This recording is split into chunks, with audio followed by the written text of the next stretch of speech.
his opponent with a record of 23 wins, 1 defeat with 8 knockouts. He's the current WBC Featherweight World Champion, Cool Boy Stuff, Stephen Fulton. 132 pounds, 132 for Stephen Fulton.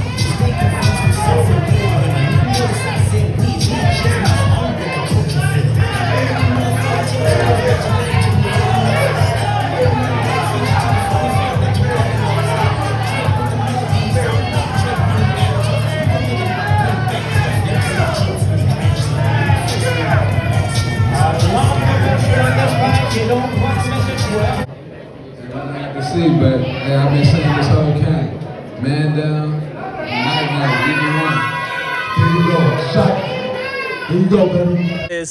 I'm now, instead of changing my pick like I was originally going to, I'm going to keep Stephen El-Shaki Foster as the guy I'm picking, but with the caveat that I am not on the hook for being wrong since he missed weight. But Brendan, who is picking Stephen Fulton to win, if Stephen Fulton does win, it still counts as a win for Brendan. There you go. It still counts as a win. Stay over there on that side, Sean. Stay over there. We don't want you over here. So yeah, that's a very important thing to know. If Foster loses, it doesn't count as a loss for me, but it does count as a win for Brendan Taylor. Yes, so there you go. Now that they say the left hand, it drop mountains.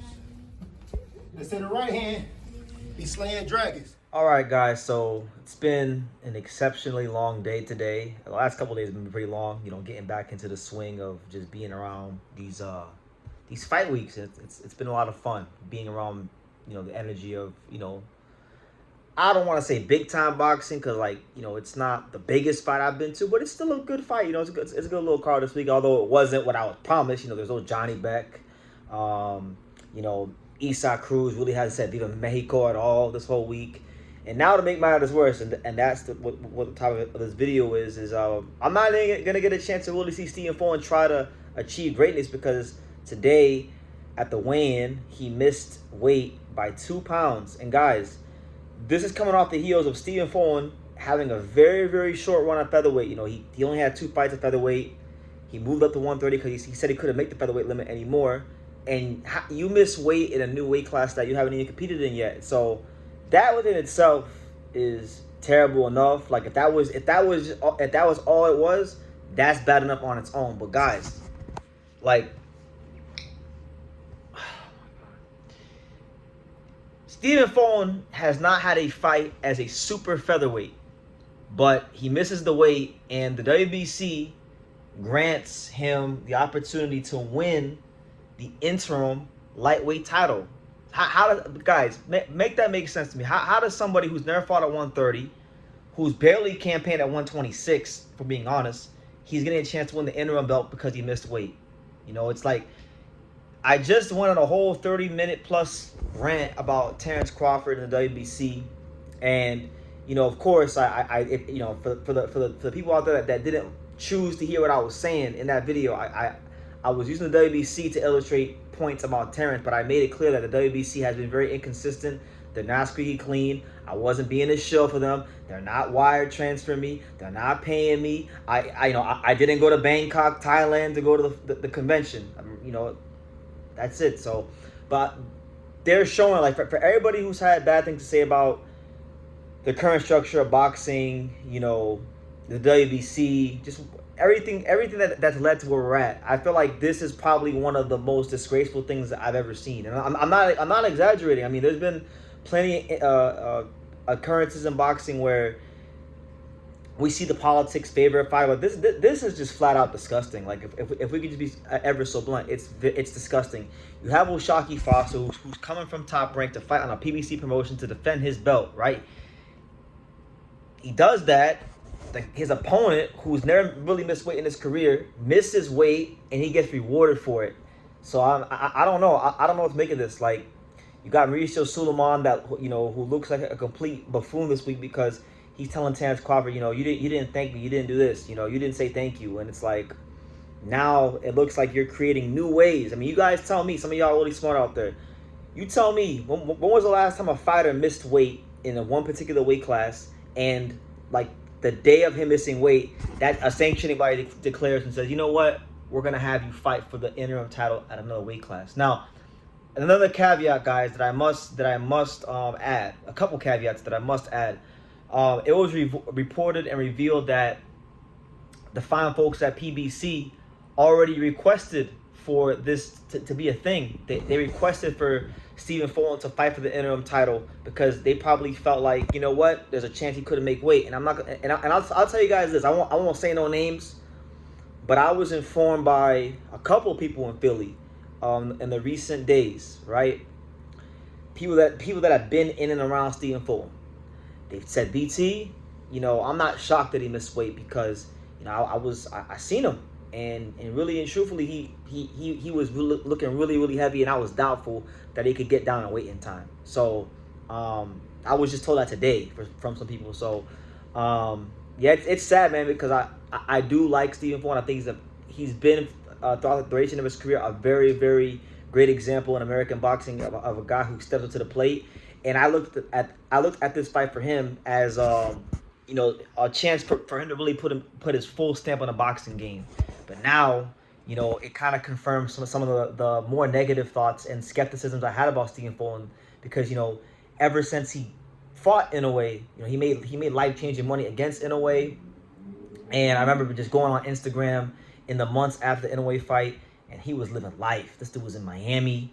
You know, we know he's good friends with Danny Garcia. Danny Garcia, you know, he's been living life for years, you know, as a basically part-time boxer, because he made a lot of money already, right? And Fulton has adopted that lifestyle from what I could see. That's why I feel like, you know, he hasn't been.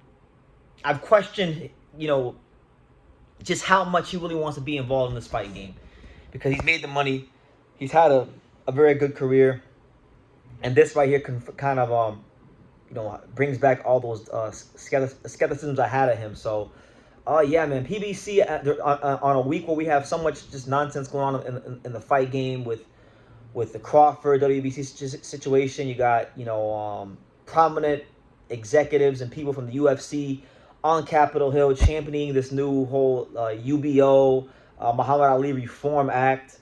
And, you know, we got the WBC, PBC, and many of the prominent players in boxing in America just looking very unserious. And like, I'm gonna quote my boy Rick Glazer. I know that y'all don't like Rick Glazer. I know a lot of people say like Rick Glazer's, you know, he's a bad guy. He's this, he's that. He's very polarizing in the boxing world. But one thing Rick Glazer used to always say on this channel, because remember, if you guys recall correctly, it was this channel that Rick Glazer was doing interviews on before anyone else. Rick Glazer used to come on here in 2018, 2019, 2020, back, as you know, way back then. He used to always say that PBC and Al Heyman are the ruination of boxing. Now, I'm not going to go that far, you know, but they look completely unserious. They look really unserious this week. PBC, the WBC, Stephen Fulton, and it's just sad. So if Stephen Fulton wins if he does win, and even if I am right, like, it doesn't matter, because he's not going to become Philadelphia's first three-division champion in boxing history. It just takes away everything that he would have gotten from this win, right? And then if O'Shaquie Foster wins, it even takes away a little bit from him, because, yeah, he'll beat Stephen Fulton, but Stephen Fulton, you know, basically, you know, he's looking real fat around the sides. You know, he's drinking Yoo-Hoos, he's eating sour belts. He's not living that life of a top pound-for-pound fighter. And one thing about this fight game is it'll show. So I still think it's a good fight. I'm happy to be here in San Antonio and watch it, but I'm very disappointed in Stephen Fulton, because he had me fired up yesterday in the media room. I was ready to see him do his thing, but, you know, in hindsight, in retrospect, it does look it kind of looks like false bravado now, and now he has to stand on what he's been saying. So we're gonna see. Let me know what you guys think. What do you guys think about Stephen Fulton and, you know, missing weight, and now he's being rewarded for it? You know, he's getting a chance to win the WBC interim title, and so, like, what if he wins this fight? He becomes Shakur Stevens' mandatory. You know, is Shakur gonna come back down to 135 and fight him? Probably not.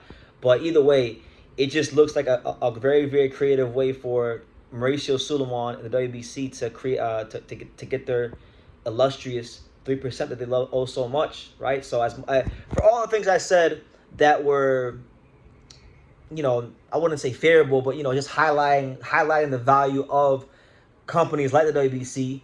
This right here shows the negatives and why we have, you know, Dana White and Super Boxing and Turkey Al Sheikh, because they prove themselves to be very, very unserious and compromise the integrity of our illustrious and amazing fight game. So I'll leave it at that. Guys, I'll be there at the fights tomorrow, so expect more great content. And definitely check it out when I do drop everything. But yeah, leave your comments down below. Make sure you guys take time to subscribe, and I'll see you guys at the fights tomorrow. Thank you for watching another video on the Untouchable True School Sports Empire. For more great boxing videos just like this one, make sure y'all click and subscribe right over here.